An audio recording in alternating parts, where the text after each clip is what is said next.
اور وہ آدمی جو ساری عمر اپنے باپ سے پیسے لیتا رہا ہے، جس وقت ابو کا ہاتھ ایسے ہوگا نا، میں زندہ نہیں بچوں گا کہ میرے سامنے میرے باپ کا ہاتھ پھیلا ہوا ہے۔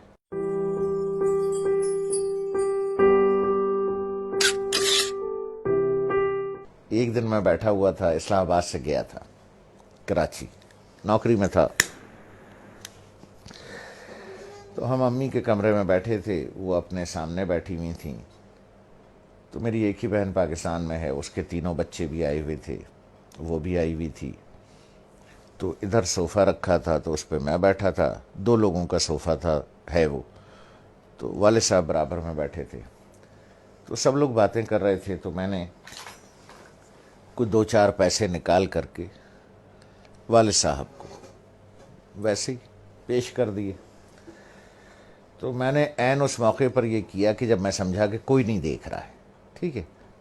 سب اپنے اپنے گپ میں لگے ہوئے ہیں، کوئی نہیں دیکھ رہا ہے، تو میں نے اس موقع سے فائدہ اٹھا کے جلدی سے چھپا کے ابو کو، مجھے نہیں پتا تھا کہ امی دیکھ رہی،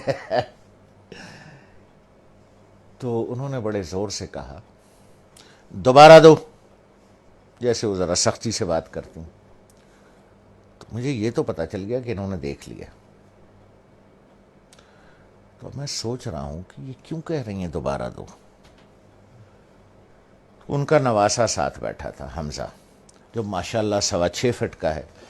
اس وقت 6.25 فٹ کا تھا، تو مجھے تو انہوں نے بہت سختی سے کہا دوبارہ دو، اور اپنے نواسے سے کہا حمزہ دیکھو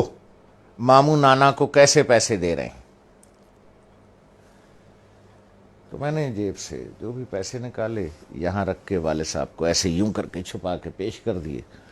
تو ابو نے اٹھا لیے، تو دوبارہ جب امی نے کہا کہ دوبارہ دو، حمزہ دیکھو ماموں کیسے پیسے دے رہے ہیں نانا کو، تو میں نے دوبارہ دے دیے، تو والدہ نے کہا کہ اب اسے بتاؤ کہ تم نے ایسے کیوں دیے۔ تو میں نے کہا دیکھو بھائی حمزہ میاں، یہ میرے والد صاحب ہیں، میں ساری عمر ان کے ہاتھ سے پیسے لیتا رہا ہوں، اب میں نے یوں نکال کے پیسے دوں گا تو میرے والد صاحب کا ہاتھ یوں ہوگا،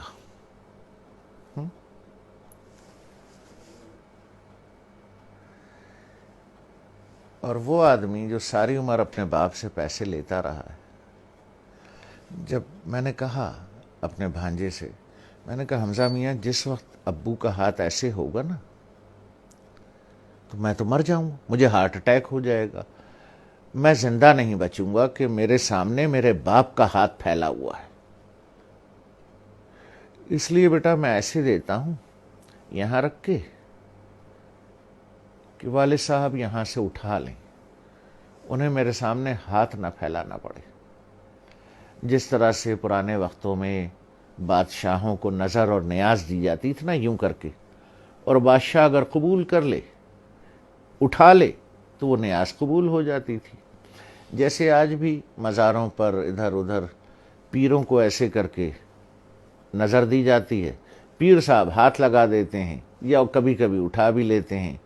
تو سمجھیے وہ نظر اور وہ نیاز قبول ہو گئی۔ تو میں نے کہا بچے جس وقت میں یوں کر کے دوں گا اور ابو کا ہاتھ ایسے اٹھے گا میں تو مر جاؤں گا بیٹا، کہ میرے باپ کا ہاتھ میرے سامنے پھیلا ہوا ہے، تو اس لیے میں ایسے کر کے نظر پیش کرتا ہوں چھپا کے کہ کوئی دیکھ نہ لے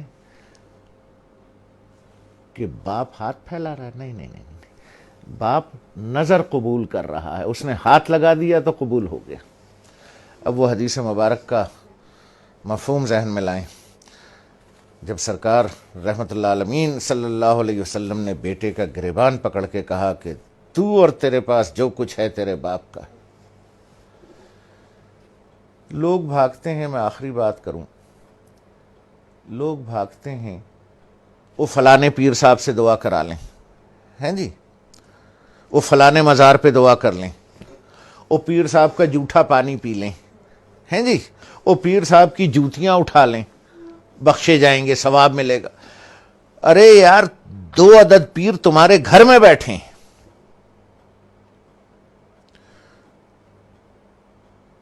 ایک عورت ایک مرد، دو پیر تمہارے گھر میں بیٹھے ہیں یار، جا کے ان کی جوتیاں سیدھی کر، ان کا جوٹھا پانی پی، ان کے پیر دبا، پیر صاحب کے بجائے باپ کو نظر اور نیاز پیش کر، جا کے ابا کے جوتے پالش کر، ماں کی چپلیں سیدھی کر کے رکھ۔